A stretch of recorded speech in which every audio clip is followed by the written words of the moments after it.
하나님 아버지, 주님의 신실하신 은혜에 감사드립니다.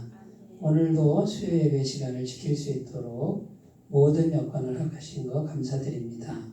오늘도 성령 충만하게 하시고 우리 영을 맑게 하셔서 하나님의 음성을 잘 알아듣는 귀한 예배의 시간이 되게 하시고 마음과 정성을 다해서 주님께 드리는 귀한 예배가 될 수 있도록 도와주옵소서. 예수님의 이름으로 기도드립니다. 아멘. 하나님 말씀은 창세기 49장 29절에서 33절입니다. 구약성경 79쪽이고요. 한 절씩 29절부터 교독하시겠습니다. 그가 그들에게 명하여 이르되 내가 내 조상들에게로 돌아가리니 나를 햇사람 에브론의 밭에 있는 굴에 우리 선조와 함께 장사하라. 이 굴은 가나안 땅 막벨라 밭에 있는 것이라. 아브라함이 햇사람 에브론에게서 밭과 함께 사서 그의 매장지를 삼았으므로 아브라함과 그의 아내 사라가 거기 장사되었고 이삭과 그의 아내 리브가도 거기 장사되었으며 나도 레아를 그곳에 장사하였노라. 이 밭과 거기 있는 굴은 햇사람에게서 산 것이라. 함께 읽겠습니다. 야곱이 아들에게 명하기를 마치고 그 말을 침상에 모으고 숨을 거두니 그의 백성에게로 돌아갔더라. 아멘. 오늘 드디어 야곱이 숨을 거두는 장면을 우리가 지금 만나고 있습니다. 지금 야곱이 지금 누구 앞에서 유언하는 거죠? 요셉. 예, 여기 49장 1절에 보면 요셉뿐만 아니라 야곱이 그의 아들들을 불러 이르되 모이라 이렇게 해놓고, 예? 12아들을 하나하나 축복하죠? 축복하고 이제 마지막 지금 유언, 숨이 딱 멈추기 바로 직전에 지금 유언을 하는데 29절에 보면은 자기를 어디다 장사하래요? 지금 애굽 땅에 장사하라고 그러지 않고 가나안 땅에 가서 장사하라고 그러죠? 어디요? 마무리 앞 막벨라 밭에 있는 굴에다가. 거기 누가 있다고요? 아브라함도 있고 이삭도 있고, 그죠? 사라도 있고 리브가도 거기 장사되고 레아도 거기 장사되고 나도 거기 여기 애굽에 장사하지 말고 거기 가서 장사를 해라. 장례를 해라. 거기 나 묻어다오. 이렇게 지금 부탁하는 그런 장면이고, 있는 힘을 다해서 유언한 다음에 두 발을 모으고 숨을 거뒀다. 이렇게 지금. 그 야곱의 나이가 147세예요. 예? 147세. 147년을 아주 그냥 파란만장하게 살다가 이제 인생을 마감하는 이제 그런 모습이에요. 야곱이 죽는 모습인데 굉장히 야곱은 평안해요. 지금 평안하고 뭐랄까 뭐 걸리는 게 없고 이런 상황이에요. 평안하고 안정된 분위기고 두려움이나 공포가 없어요. 그 다음에 미련이 없습니다. 세상에 대한 미련이 없는 그런 모습. 근데 지금 야곱이 병들었다 그러죠? 그 몸이 굉장히 아픈 거예요. 그죠? 몸이 아픈데 영혼은 어때요? 영혼은 맑아. 네. 자, 우리가 죽을 때 이렇게 꼭 죽으시기 바래요. 아프지도 않고 죽으면 더 좋겠지만, 그죠?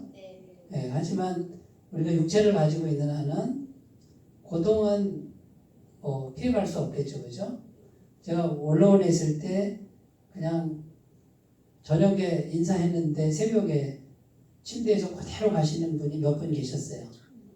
예, 근데 돌아가셨을 때 아프셨을까? 좀 몸부림치셨을까? 뭐 이건 궁금하긴 해. 그런데 그대로 이렇게 가시는 분이 한 3분 정도 계셨던 것 같아요.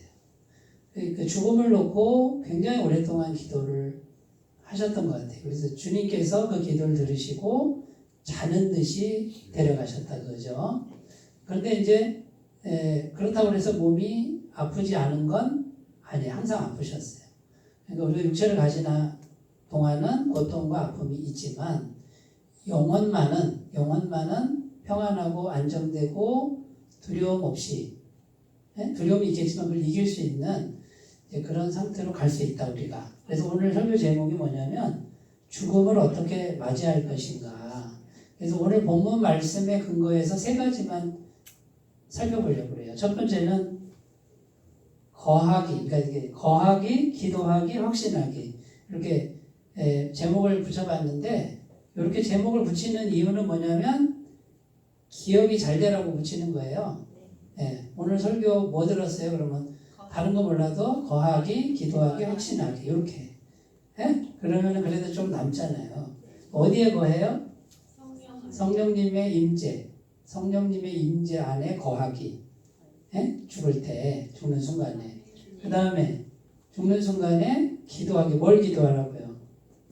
자녀들을 위해서 기도하는데 자녀들이 말씀의 자녀들 되기를 기도하는 거예요. 그렇게 죽음을 준비해야 되고, 세 번째 확신하기. 이건 뭐예요? 지금 내가 끝이 아니고 새로운 세계, 영원한 세계로서의 출발점이다. 이걸 확신하기. 자, 오늘 설교 다 들었어요. 그죠?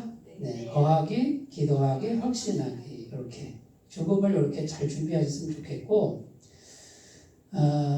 자, 죽음을 놓고 기도를 하셔야 됩니다. 제가 언론에서 80세, 90세 어르신들을 7년 3개월을 모셔봤어요. 그런데 놀라운 사실은요. 저한테 제가 신방을 하면 기도를 하신 얘기를, 기도하고 있는 걸 저한테 얘기를 하잖아요. 근데요. 놀라운 사실은 하나님이 그 기도를 신실하게 들어주세요. 신실하게. 죽는 것까지도 하나님이 이렇게 섭리를 하셔서 정말 신실하게 기도한 분들은 그대로 데려가시는 이런 걸 제가 경험을 많이 했어요. 그러니까 이 삶과 죽음의 문제 다 누구 손에 있다? 하나님 손에 있다. 그러니까 기도를 준비하셔야 되고, 자, 이제 우리가 죽을 때가 언제예요? 늙어서? 과연 그럴까요? 그러기를 원해요. 이게 좀 지금은 아닌 것 같고 좀 멀리 좀 남은 것 같은 그런 생각 들잖아요. 근데요, 몰라요. 오늘이 일 수도 있어요. 그러니까 우리는 오늘, 자, 죽음이라고 하는 거는 지금, 그래도 나는 10년은 더 살아야지, 20년 더 살아야지, 천만의 말씀이에요. 그거 장담 못해요. 그러니까 죽음의 문제는 뭐예요? 지금 해야 돼, 지금. 지금 기도해야 되고, 지금 목사님 나이가 몇인데 죽음을 놓고 기도해. 아니요, 지금 해야 돼요. 지금 열심히 기도해야 되고요. 죽음을 제대로 준비하는 사람은 사는 것도 제대로 살아요. 근데 죽음이 제대로 준비가 안 되잖아요. 그러면 사는 거를 제대로 못 살고 이 세상의 전부인 것처럼 살아요. 그러면 이거는 안타까운 거죠. 그럼 내가 오늘 죽는다. 내가 오늘 죽는다고 진짜 생각해 보세요. 내가 오늘 죽는다. 다른 게 뭔 의미가 있어요, 그죠? 내가 지금 죽어 다 놓고 가는데 아무것도 의미가 없잖아요. 이제 딱 죽으면 죽음 이후에 이제 하나님께로 가야 되는데, 자, 오늘 죽는다라는 요 생각으로 우리가 기도를 해야 돼요. 오늘 매일매일. 그래서 그러면 어떻게 됩니까? 주님 오늘도 육체의 생명을 주셨네요. 오늘도 열심히 살겠습니다. 도와주세요. 그 다음에 어떻게 해요? 저녁 때 잘 때는 어떻게 하라고요? 유대인들은 어떻게 합니까? 아버지, 내 영혼을 아버지 손에 부탁하나이다. 예수님이 십자가에서 그렇게 하셨는데 그게 유대인들 어린 아이들한테 부모가 잠잘 때 꼭 하는 그런 시키는 기도예요. 그러니까 그걸 유대인들은 매일 기도를 하는 거예요. 딱 이렇게 잠들기 전에 아버지 내 영혼을 아버지 손에 부탁합니다. 예수님이 십자가에서 돌아가실 때 그 습관의 연장선상에서 그렇게 기도를 했던 거죠. 그러니까 이 죽음의 문제를 멀리 있는 문제라고 보시지 말고 죽음을 아주 가까운 것으로 자꾸 인식하는 훈련이 아주 중요해요. 근데 이 죽음을 생각하는 이 말은 우울증에 빠지라는 말이 아니에요. 오해하지 마시고 하나님과 더 가까워질 수 있는 그런 주제가 죽음이다. 이렇게 정리하셨으면 좋겠습니다. 자, 그러면 야곱은 죽음을 딱 맞이했을 때 갑작스럽게 맞이한 것이 아니었고 그동안 죽음을 준비를 잘 해왔다 이거예요. 네? 우리도 지금부터 준비를 잘 해가시기 바라겠습니다. 자, 첫 번째 거하기로 한번 가볼게요. 거하기. 성령의 임재, 성령님 안에 거하는 건데 야곱은 지금 몸이 병들었다 그래요. 죽을 병이 들었어요. 얼마나 힘들겠어요. 육체는 고통스럽고 힘든데 영혼은 성령님 안에 있어요. 자, 육체의 힘은 다 빠졌는데 성령님의 임재 안에 있는 그 마지막 힘으로 자녀들을 확신 있게 축복해요. 성령님이 자기를 붙들고 있다는 믿음으로 한 사람 한 사람 축복을 하는데 그대로 되죠. 그죠? 지난주에. 네. 대표자의 원리 생각나세요?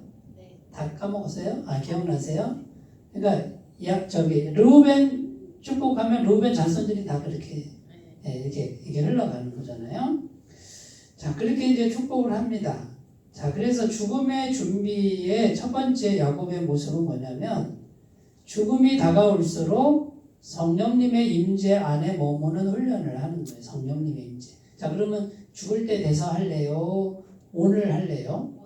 오늘 죽을 수도 있단 말이에요. 그러니까 이 주제는 뭡니까? 지금 매일 우리가 해야 될 주제다. 네, 성령님의 임재 안에. 성령님의 임재는 어디에 와요? 내 옆에 와요? 내 머리에 오나? 내 입에 오나? 내 생각과 내 마음, 그러니까 영이시기 때문에 우리의 영혼을 통로로 해서 온다. 그러니까 생각하는 거, 기억하는 거, 무슨 생각을 갖는 거, 믿음, 꿈, 그 다음 뭐예요? 상상력, 이런 부분이 영적인 세계와 연결되는 부분이에요. 그러니까 우리가 성령님을 자꾸 의식하는 훈련을 하라고 했죠. 그죠? 늘 성령님, 주님 이렇게 하셔도 되고 성령님 하셔도 되고 운전할 때 어떻게 하라고요? 운전할 때 주님하고 대화하라 그러죠?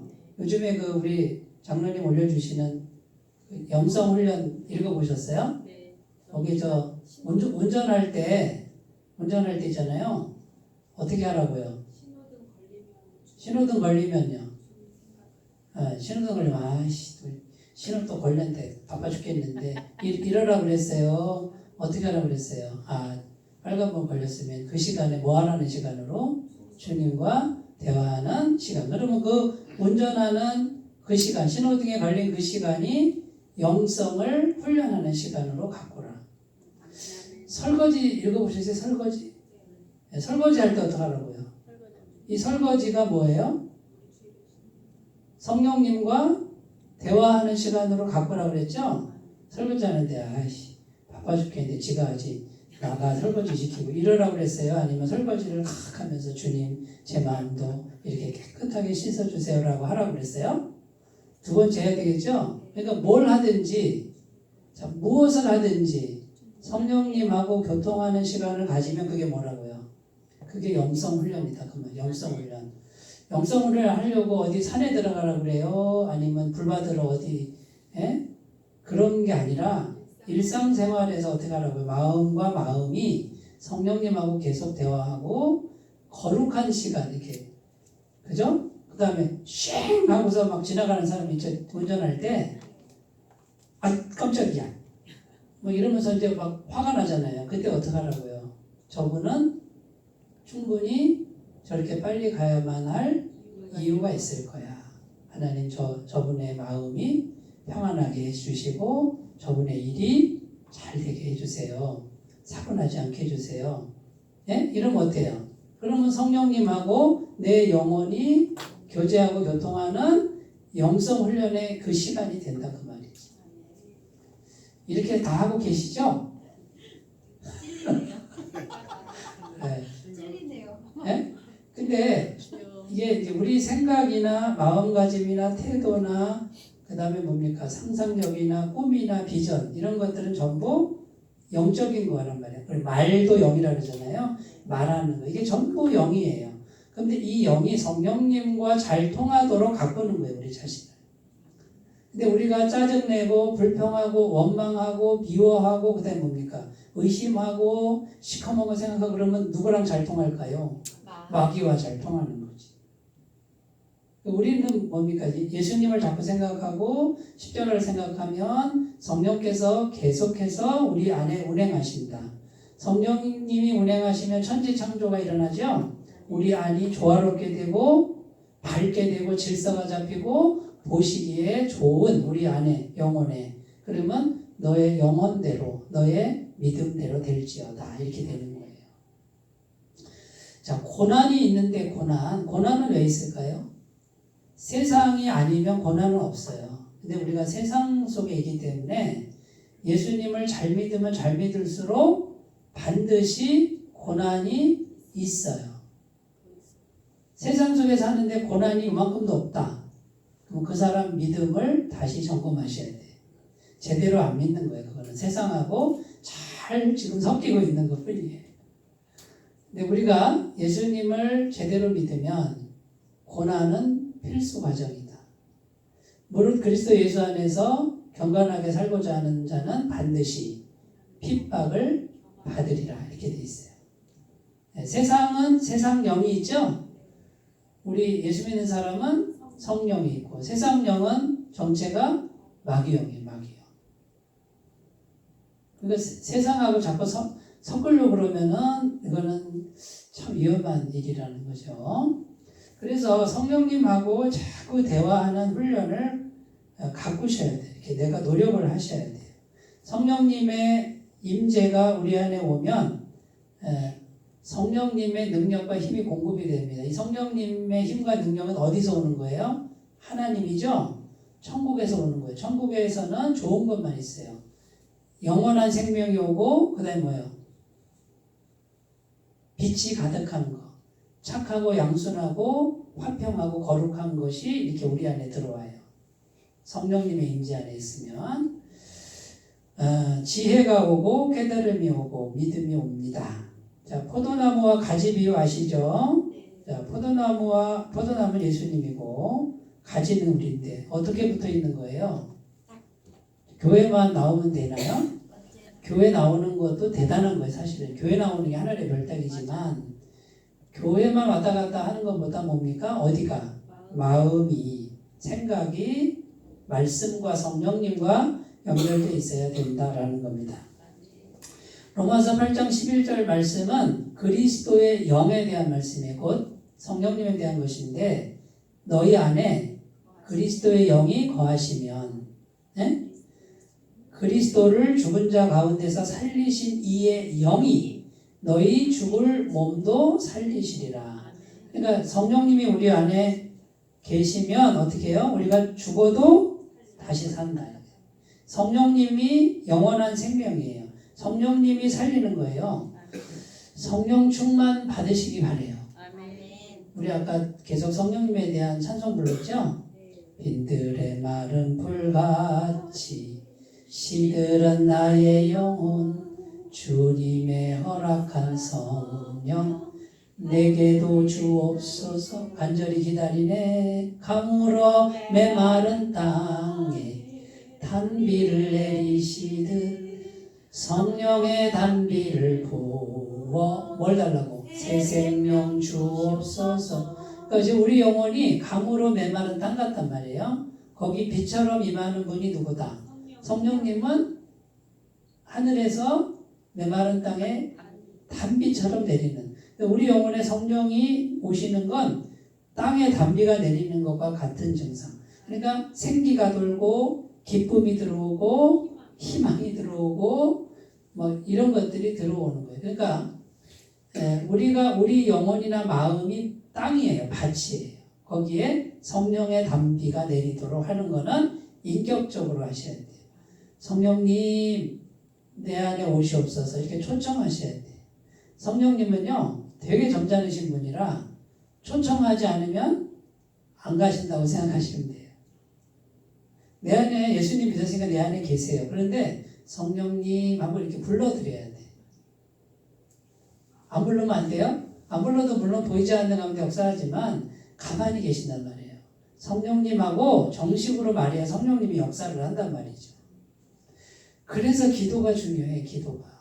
제가 주일날 또 오늘 같은 경우에 예배 인도할 때 꼭 빼먹지 않으려고 하는 게 뭐냐면 성령 하나님 도와주세요. 이렇게 정식으로 초청해요. 성령님 이곳에 오시옵소서. 임재하여 주옵소서. 이렇게 정식으로 초청해야 그분은 역사를 하신다. 자, 우리 예배가 생기 있는 예배가 되려면 그렇게 하고, 우리의 인생이 생기 있는 인생이 되게 하려면 성령님을 정식으로 초청하시기를 바랍니다. 자, 그러면 성령님 성격을 아셨죠? 내가 막 열심히 할 때는 성령님이 가만히 계신단 말이에요. 그럼 내가 할래요? 성령님이 하게 하실래요? 성령님이 하게 하시는 거지, 그죠? 근데요, 내가 열심히 하는 것도 성령님 열심히 할까요? 하고 상의하고 하세요. 제가 열심히 할 테니 도와주세요라고. 그러면 내가 열심히 하는데 성령님이 함께 하세요. 그런데 성령님 제껴두고 묻지도 않고 나 혼자 열심히 하면 성령님은 그래 너 열심히 해봐. 이럴 때가 많다는 거지. 그러니까 뭐든지 성령님하고 사귀어서 성령님하고 인격적으로 요청하시면서 하시기 바래요. 예? 네, 이게 비밀이에요. 그 다음에 사도행전 2장 1절 4절은 오순절날 성령이 임하는 거죠. 급하고 강한 바람 같은 소리가 있고 하늘에서 불이 내려서 불의 혀같이 갈라지는 것들이 각 사람 위에 임하여 있더니 다 성령의 충만함을 받아 방언으로 말하기 시작하니라. 이렇게 되어 있어요. 성령 충만을 받으니까 두려운 사람이 담대해지고 연약한 사람이 강해지고 그 다음에 능력 없는 사람이 하늘의 능력, 병 고치는 능력, 귀신 쫓아내는 능력, 무식한 사람이 말씀을 깨닫는 은혜를 주고 다 누가 하는 거예요? 성령이 오시면 성령님이 신적인 능력을 주는 거죠. 이스라엘의 왕 다윗에게 사무엘이 기름을 부었어요. 실제로 감람유를 부었단 말이에요. 그런데 그날 이후로 성령이 임했다. 하나님의 신을 받은 사람이 됐다. 그리고 나니까 어떻게 합니까? 골리앗을 쓰러뜨리는 사람이 되잖아요. 그 누구의 능력이에요? 성령의 능력. 자, 물맷돌을 던졌는데 그 물맷돌이 날아가서 여기 박혔대. 사람의 힘이 아니고 성령님의 힘이 더해져서 여기 박히는 거죠. 자, 그 비밀이 뭡니까? 자, 우리가 육신의 눈으로 봤을 때는 다 사람으로 보여요. 그런데 어떤 사람은 성령이 있는 사람, 충만한 사람, 어떤 사람은 성령이 고갈된 사람, 어떤 사람은 성령이 없는 사람. 1번, 2번, 3번 중에 나는 1번. 이렇게 하시기 바래요. 가꾸셔야 됩니다.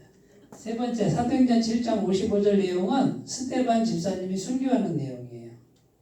사람들이 일제히 돌을 던져서 돌을 던지는데 막 피투성이가 돼서 죽는 순간에 성경은 뭐라고 되어 있냐면 스데반이 성령이 충만하여 하늘을 쳐다보니까 하늘문이 열리고 예수님이 하나님 보좌 우편에 앉은 것을 봤다. 이렇게 되어 있어요.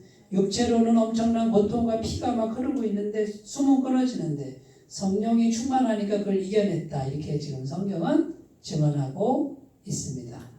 자, 성령 충만하면 힘든 일 조금도 안 생긴다. 거짓말이에요. 네, 고통이 조금도 없다. 거짓말이에요. 엄청난 고통과 공포가 오는데 그거를 감사할 수 있고 견딜 수 있고 이길 수 있는 능력 주신다. 이 성령의 능력이에요. 지금 야곱이 죽을 병에 걸려서 힘이 다 빠지는데 성령 충만하니까 평안하고 두렵지 않고 미련도 없고 이런 모습이 될 줄로 믿습니다. 성령 임재 안에 거하시는데 자, 내가 죽을 때가 한 20년 후에 죽을 때니까 한 19년까지는 내 마음대로 신나게 살고 자, 20년 1월 1일부터 내가 성령 안에 거해야지. 맞아요, 틀려요? 이렇게 하시는 분은 안 돼요. 오늘부터 하셔야 돼요. 오늘부터. 자, 두 번째로 갑니다. 기도하기 이렇게 돼 있어요. 자, 유언을 하는데 뭐라 그러냐면 애굽에 지금 몸담고 있어요. 애굽은 너무 살기 좋은 곳이에요. 나일 강이 막 수천 킬로나 있고 양식이 부족함이 없고 자기 아들이 애굽의 국무총리예요. 절대 권력을 가졌어요. 애굽에서 장례를 치르면은 막 기가 막히게 멋있게 장례를 치를 수 있는데 야곱은 어떻게 해요? 아니 그거 필요 없어. 저 멀리 가나안 땅에 그냥 조그만 막벨라 굴 거기다가 나를 장사해줘. 이거는 뭐예요? 약속을 기억하는 거예요. 약속의 말씀. 자, 약속의 말씀이 뭘 줘요? 돈을 줘요? 그 다음에 뭘 줘요? 대단한 거 안 주잖아요. 그냥 말씀일 뿐이에요.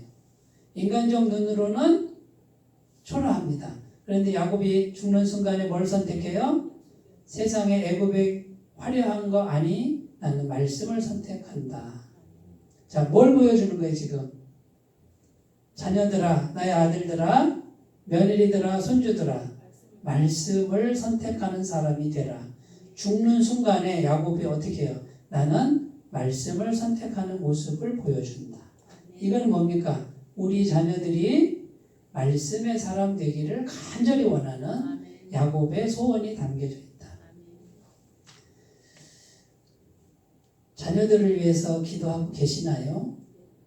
내 몸에서 나온 나의 소생들, 하나님이 내게 주신 생명의 분깃들, 세상에서 잘 되는 거는 많이 원하죠? 출세하고 돈 잘 벌고, 높은 자리 가고, 좀 자기 아까를 하는 거 원하죠? 근데 정말 양심에 손을 얹고 생각해 보세요. 우리 아들이, 우리 딸이, 우리 자녀가 말씀의 사람 되는 것에는 얼마나 관심이 있으셨나? 내가 얼마나 기도했나? 그거 기도하셔야 돼요. 죽는 순간에? 아니, 지금부터 하셔야 돼요. 원로원에 계신 어르신들 제가 신방을 하는데 놀라운 공통점을 발견해요.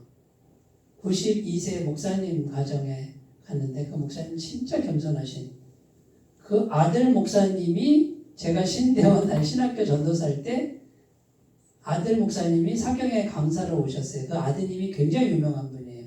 그 유명한 분의 아버지가 목사님으로 계셨어요. 원로원에. 제가 신방을 가서 이제 인사드리러 간 거지. 그랬더니 세상에 92세 목사님이요. 신방상을 펴놓고 평신도처럼 신방을 받으세요. 담임 목사님 오셨냐 그러면서 축복의 말씀 해주세요. 기도해 주세요. 제가 몸둘 바를 몰랐어요. 그렇게 겸손하신데 놀라운 사실은 그 자녀들이 거의 다 목사예요. 딸은 사모고 손주들 그 스라에 나온 몇십 명당 70명 되는데 거기에 수십 명이 전부 다 목사예요. 야, 어떻게 다 이 집안은 다 목사 가문이네. 근데 또 언론 어르신 중에 의사가 있었어요. 의사. 근데 그 집은 거의 다 의사야. 의사. 또 어느 집에 가는 대학교 교수님 가정인데요. 거의 다 교수야. 교회다 교수. 안 그런 것 같죠? 이게 시킨 게 아니에요. 그냥 자연스럽게 이렇게 그런 가문이 형성이 돼. 그 줄기가, 영적 줄기가. 예? 놀랍지 않습니까? 사업가 집에 가면 거의 다 사업가예요. 왜냐하면 어릴 때부터 듣고 본 것이 뭡니까? 그게 다 각인이 되는 거예요. 어제 화요 예배 때 선교사님, 그 목사님이 간디가 한 말을 말씀하시더라고요. Your life is your message. 당신의 삶이 곧 당신의 말씀이다. 내가 삶으로 보여주는 게 말씀이다. 그 말. 자, 내가 맨날 술 먹고 담배 피고 술집가고 욕설을 하고 아무렇게나 살고 자, 나는 내 마음대로 살았어. 그러나 자녀들이 봤을 때 그걸 뭘로 본다고요? 말씀으로 본다는 게 말씀. 그게 다 속에 각인이 돼버리는 거예요. 그러니까 평상시 내가 하는 말과 행동과 선택이 자녀들에게 그대로 다 말씀으로 남는 거예요. 야곱이 마지막 순간에 약속의 말씀을 선택하는 걸 보여주는 거예요. 내가 숨이 넘어가는 그 순간에 나는 가나안 땅에 약속의 말씀대로 죽는 걸 보여주는 거죠.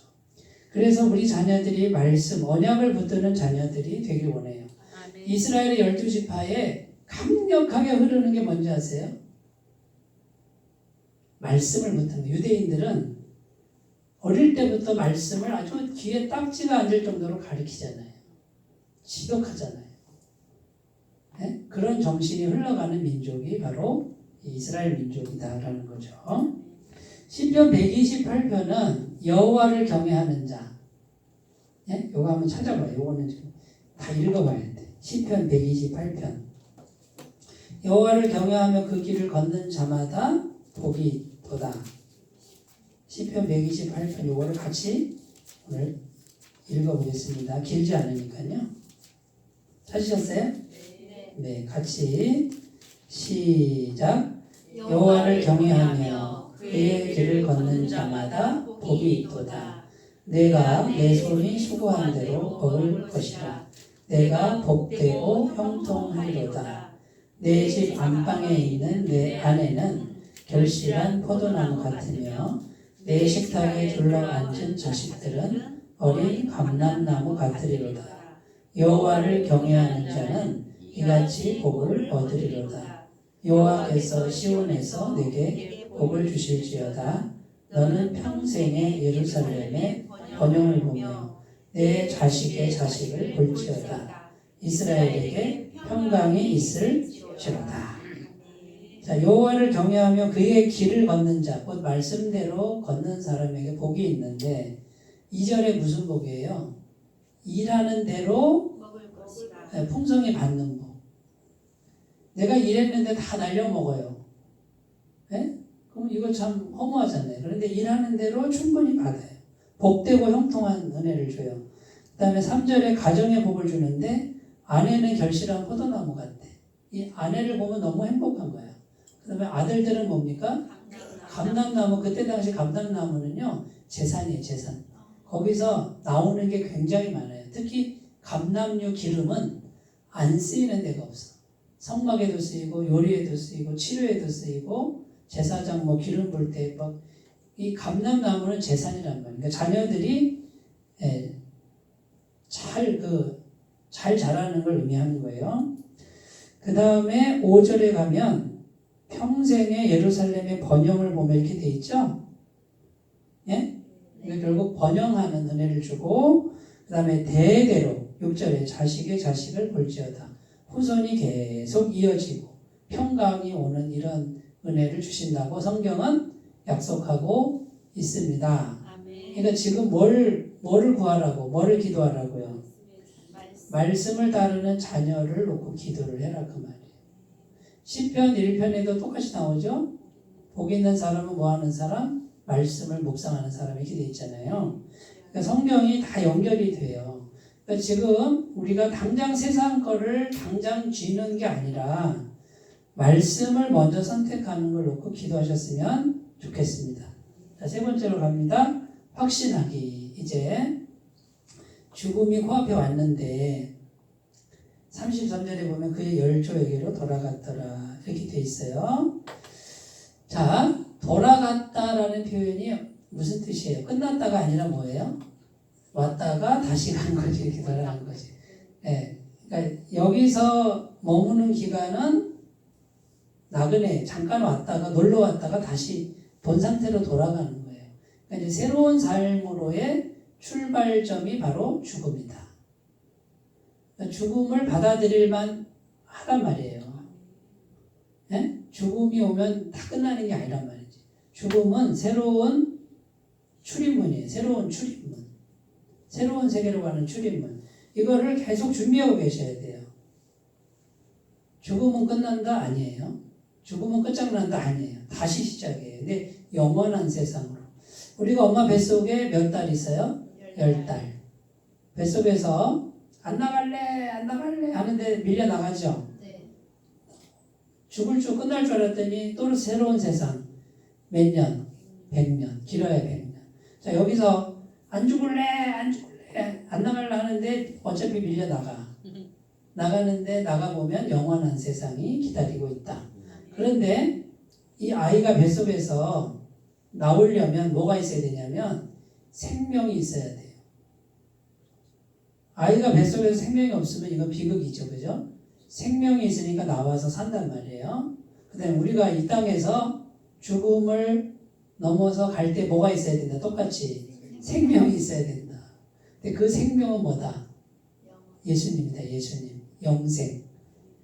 영생이 이렇게 물질처럼 생각지 말고 예수님이 곧 영생이에요. 내가 곧 길이요 진리요 생명이니. 예수님이 이꼬르 생명이란 말이에요. 그러니까 생명은 기독교에서 말하는 생명은 생명의 기운이 아니고 생명을 가지신 하나님이 영생이에요. 결국 우리가 성령이 생명의 영이에요. 그러니까 하나님 자체가 우리 속에 들어오는 거예요. 그러니까 하나님과 교제하는 자체가 영생이란 말이에요. 근데 교제할 생각은 안 하고 나는 영생 받았어. 영생을 무슨 제품이나 물질로 생각하면 그거는 아직 제대로 이해를 못한 거다 그 말이에요. 하나님과 내가 만나서 인격적으로 교제해야 영생인 거예요. 그러면 그 예수님의 생명이 내게 있어야 죽음을 통과해서 영원한 세계로 가는 거예요. 천국으로 가는 거예요. 근데 그 영원한 생명이 없으면 어디로 가요? 지옥으로 가는 거예요. 죽음으로 가는 거예요. 그래서 그 생명이 중요하다라는 거죠. 자, 그래서 우리는 지금 확신하는 훈련을 해야 돼요. 확신. 자, 내가 오늘 죽어도 나는 예수의 생명이 있으니 어디로 간다? 영원한 세상. 천국으로 간다. 새로운 출발점이다, 죽음이. 그러니까 이제 어떻게 생각해야 돼요? 죽음이라는 것을 언제든지 받아들일 수 있는 마음의 준비를 하고 살고, 바울은 뭐라고 그랬냐면, 죽는 게 낫다 그랬어요? 이 세상에서 사는 게 낫다 그랬어요? 죽는 게 훨씬 더 낫다 그랬어요. 왜? 빨리 죽어서 주와 함께 있는 게 더 낫다 그랬어요. 성경에 그렇게 돼 있단 말이에요. 그런데 주님께서 뭐라고요? 이 땅에서 더 살다 와. 아멘 하고 이 땅에서 열심히 일하는데 뭘 위해서 일한다고요? 이 땅을 위해서 일하는 게 아니라 내가 이제 곧 가야 될 천국을 위해서 일하죠. 영원한 생명을 위해서 일하는 것에 헌신하잖아요. 자, 천국으로 돌아가는 것이 이게 준비된 분들은 이 땅에서 어떻게 사는 걸 선택하냐면 열심히 살지만 그 열심히 사는 모든 순간에 영생과 연결되는 삶을 선택해요. 아까 우리 운전할 때 주님과 연결하는 것처럼 자, 내가 오늘도 열심히 살죠. 사람 만나고 일하고 하죠. 자, 그거는 뭐냐면 그게 목적이 아니에요. 그거는 하나님이 내게 주신 도구예요, 도구. 자, 그 모든 순간에 하나님과 마음으로 교통하고 사람을 만나면 어떻게 해요? 하나님 대화가 잘 되게 해주시고 또 사업 얘기도 하지만 영생에 대한 얘기도 나눌 수 있도록 인도해 주세요. 내가 이 영혼을 진심으로 사랑하고 존중할 수 있도록 마음을 준비시켜 주세요. 일이 잘 안 돼도 이 사람과 정말 진실된 관계가 되게 해주세요. 그러면 일이 더 잘 될 것 같은데 제 생각엔 물론 뜻대로 다 되는 건 아니지만 이렇게 일을 하시는 분은 일하는 게 목적이 아니고 뭐가 되는 거예요? 영생이 목적이 되는 사람이 되고 그러면 이 영생을 위해서 일하는 사람이 되는데 일은 어떻게 되겠어요? 진실되니까 잘 될 수밖에 없다. 이렇게 해야 영생의 일꾼인 거예요. 그런데 영생은 아랑곳 없고 어쨌든 내 일만 잘 되면 된다. 이거는 세상 사람과 똑같은 거예요. 그러니까 일하지 말라는 게 아니라 똑같이 세상에서 우리가 일을 하지만 우리가 지향하는 지향점과 목적이 분명히 달라야 된다. 성령님이 들어오실 수 있는 마음의 공간을 준비하고 사람을 만나는 것과 그렇지 않은 것의 차이다라는 거죠. 요한복음 14장 6절 예수께서 이르시되 내가 곧 길이요 진리요 생명이니 나로 말미암지 않고는 아버지께로 올 자가 없느니라. 요한일서 5장 12절 아들이 있는 자에게는 생명이 있고 아들이 없는 자에게는 생명이 없느니라 이렇게 되어 있어요. 영원한 생명 말하는 거예요. 고린도전서 15장 53절 54절 이 내용이 뭐냐면 우리 썩을 것이 썩지 아니함을 입으리로다. 이 죽을 것이 죽지 아니함을 입으리다. 영생이 이렇게 덮어 씌워서 입는 걸 말해요. 사망아 너의 쏘는 것이 어디 있느냐? 사망에 쏘는 것은 죄요. 죄의 권능은 율법이라 이렇게 돼 있어요. 죄가 다 삼켜져 버리는. 자, 이제 말씀을 정리해 보겠습니다. 자, 죽음을 어떻게 준비할 것인가? 오늘도 죽음을 준비하셔야 돼요. 세 가지 거하기 기도하기, 확신하기. 어디에 거해요? 성령 안에 거하고. 그 다음에 뭘 기도해요? 말씀의 자녀들. 세 번째, 확신하기. 새로운 세계로의 출발. 확신하는데 내게 지금 생명이 있는가? 예수님과 교제하고 있으면 그 사람은 영생이 이미 있는 사람이다. 두려워하지 마세요. 이 세상에서 나가도 끝이 아닙니다. 영원한 세상, 살기 좋은 세상이 기다리고 있음을 확신하셨으면 좋겠습니다. 기도합니다. 하나님 아버지, 야곱이 죽는 모습을 오늘 말씀을 통해서 봅니다. 안정되고 평안하고 담대하고 미련이 없습니다. 주님, 죽음을 잘 준비하는 한 영혼을 봅니다. 오늘부터 우리도 이 죽음을 잘 준비함으로 우리가 죽음을 두려워하지 않는 사람 되게 하시고 죽음을 잘 준비함으로 남은 여생도 제대로 영생을 위해서 하나님 나라를 위해서 살아가는 복된 인생 되게 하옵소서. 예수님의 이름으로 기도드립니다. 아멘.